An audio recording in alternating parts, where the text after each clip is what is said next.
Hi everyone, Ryan here, Ion Capital Solutions. Hope you're doing well and thanks for tuning in. Today I want to talk to you about 8 things I wish I knew before I became a loan broker. Now, keep in mind that this is tailored a little bit to suit your needs, people from home trying this for the first time without working in the industry. I worked in the industry, so I worked for lenders for years. I was privy to a lot of information that most people are not, and that greatly assisted me in my journey in getting myself set up. Okay. But these were things that I knew new employees did not understand. These were things I know that people trying this online were not able to understand. And some of these things even stumped me even after working in the industry, working for lenders. So these will be very helpful hints for you, anybody starting out, anybody who's currently doing this but struggling. You're going to want to see this video. Anyway, stick around. It's going to be a good one.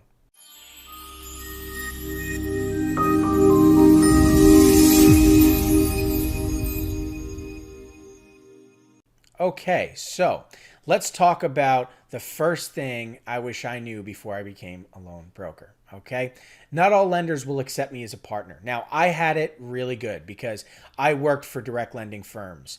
And whether you realize it or not, direct lending firms are also brokerages. They farm out the deals that they don't want to take risk on to other lenders to see if those other lenders will take the deal.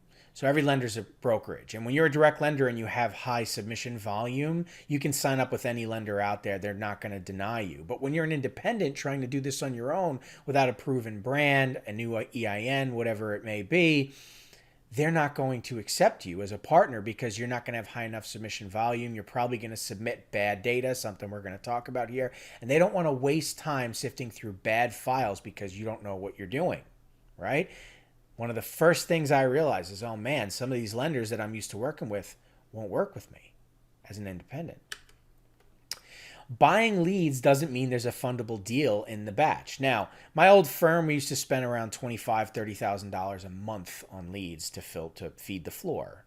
When I was an independent on my own, I tried, $1,000, $2,000, $4,000, $5,000. It took around $6,000 a month on average for me to have enough data there to fund enough deals to where I was earning a decent profit.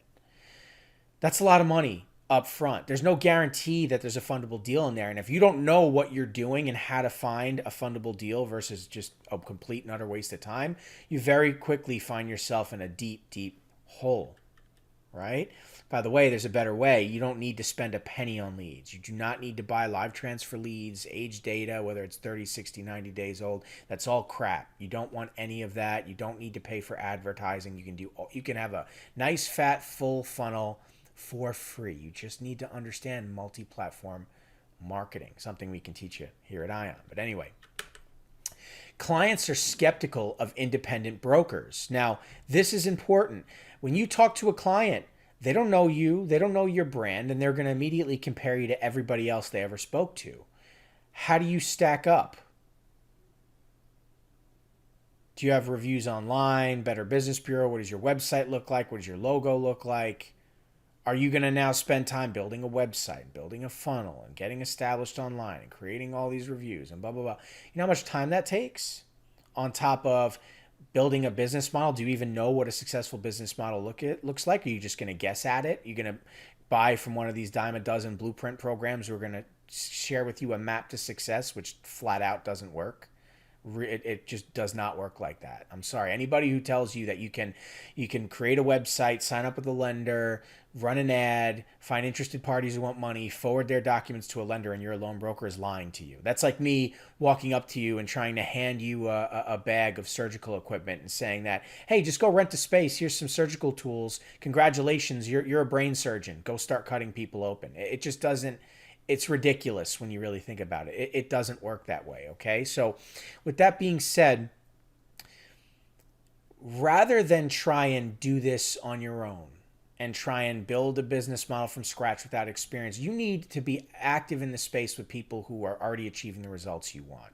Tony Robbins once said, okay, if you want to achieve success, go find somebody achieving the results you want, copy what they do, and you'll get the same results.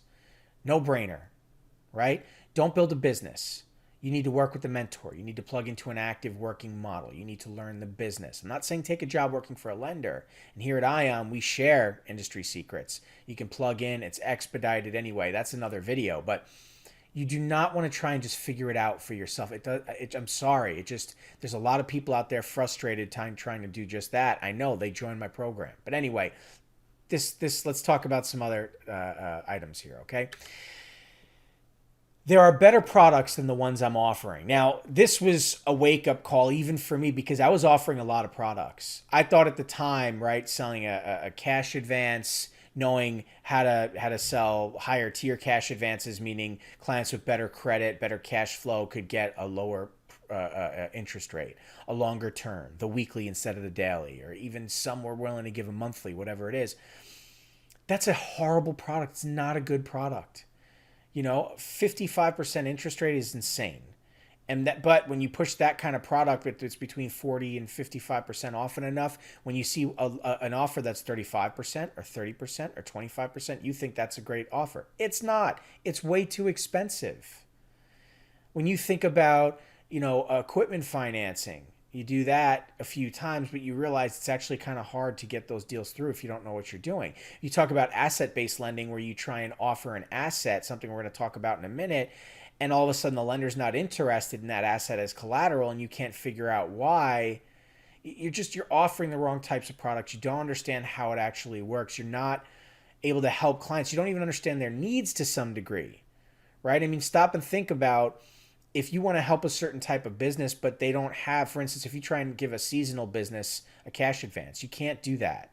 They don't have consistent cash flow to afford a repayment schedule. Those schedules are over 3 months, 10 months, whatever it may be, with a weekly payment. If they're seasonal, they can't afford that payment. It doesn't work like that.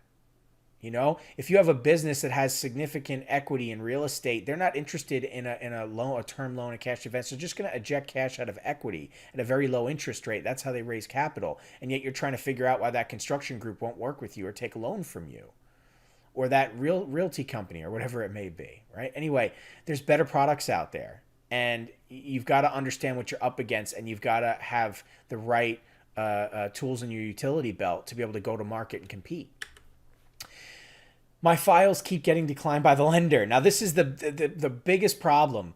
If you do not know how to qualify your clients, if you don't know how to analyze their financials, calculate affordability, understand the difference between revenue, wires, deposits, know how to read a corresponding balance sheet, a profit and loss statement with corresponding balance sheet, tax returns, whatever it is, then you don't stand a chance because you don't understand the difference between a good deal and a bad deal. If you don't know how to qualify assets, understand the lender's resaleability of those assets in the case of the borrower's default, you don't understand the product you're offering. So how could you possibly understand whether or not you can help the client? Just because they say millions of dollars, you think it's a big deal? It's not how it works.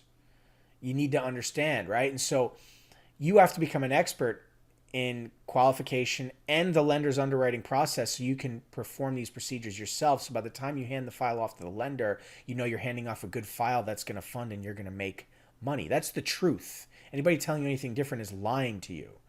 That's the reality of the situation, right? And to some degree, I had to figure this out the hard way. And remember, I had experience here. I had a good education in how this stuff works. What about the person who's just trying to figure this out for the first time? If you're not exposed to this information, you're going to really struggle. It's important that you learn. The lender isn't interested in using the client's assets as collateral.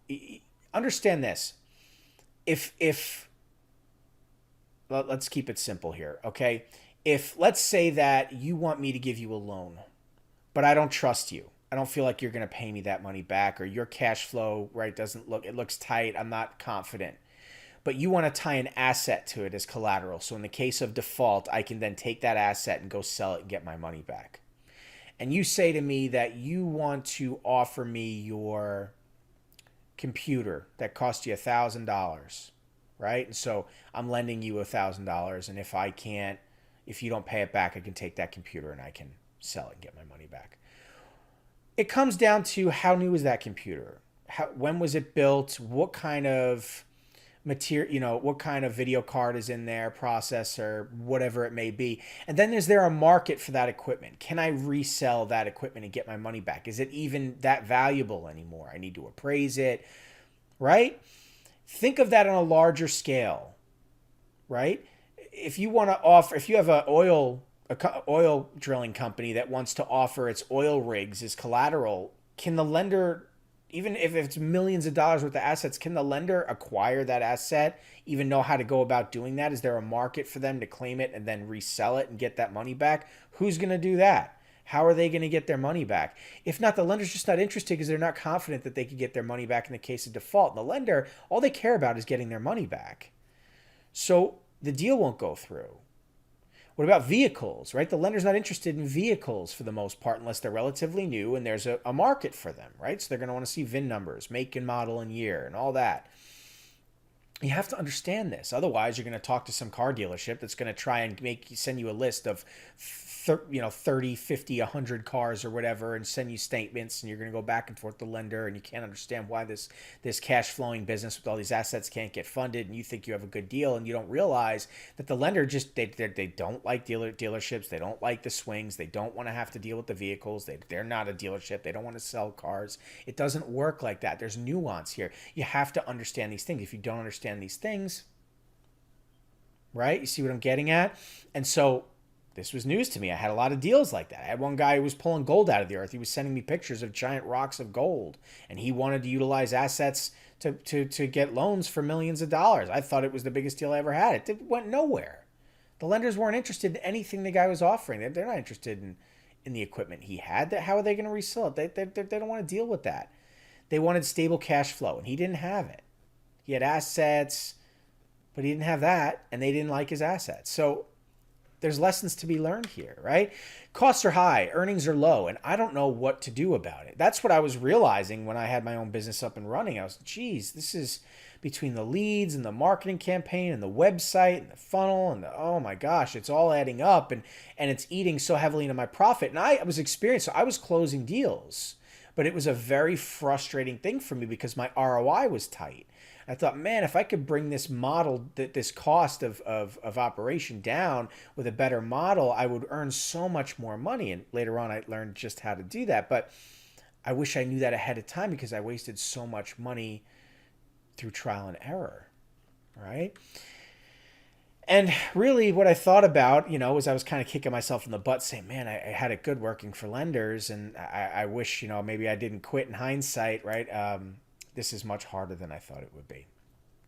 Now, I don't regret leaving. And today I'm doing very well. I'm very happy to say that I am. And it was hard work, and I'm no rocket scientist. Anybody can do it. You just need to put enough time and experience in and be willing to roll with the punches and stick with it. But the point I'm trying to make is don't try and figure it out for yourself. Don't try and reinvent the wheel. Don't try and build a business. All these things are a waste of time and money, period. Focus on plugging into an active system, surrounding yourself with people who are successful, active in this field, achieving the results you want. Copy what they do and you'll get the same results. And that's exactly what we can do for you here at Ion, because the reality is you need help. You can't do this on your own. You can't. I'm sorry. Anybody telling you you can't, it's just, maybe you'll find one or two deals, you get lucky, but it won't be a sustainable business model that you can focus on that'll bring you financial freedom and success and all the BS that you hear. Earn 10K a month from home and the journey of your life and the career you deserve. And if you hate your 9-to-5 boss, it's just a load of crap. Okay. You need to learn the business from professionals. You need to work in the business, accrue knowledge through experience, learn how to collect data at a cost-effective model, learn how to analyze that data to make informed decisions towards money. And then one day, if you stick with it, you'll make a bunch of money. You'll be very successful in this field. And that's the only way it'll happen. Anybody telling you any different is full of crap. Okay, so sorry to put it bluntly, but here on my channel and in general in my business dealings, I want to be upfront and honest with people. I really don't like the guys out there that are just, talking about sunshine and rainbows and unicorns and, how everything's going to be all right. And they're just preying on people who don't know any better. And it's not right.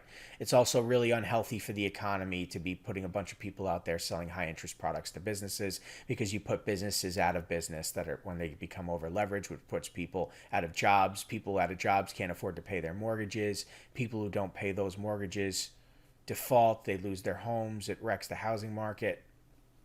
See what I'm getting at? Anyway, there's a better way. I'm getting off topic here.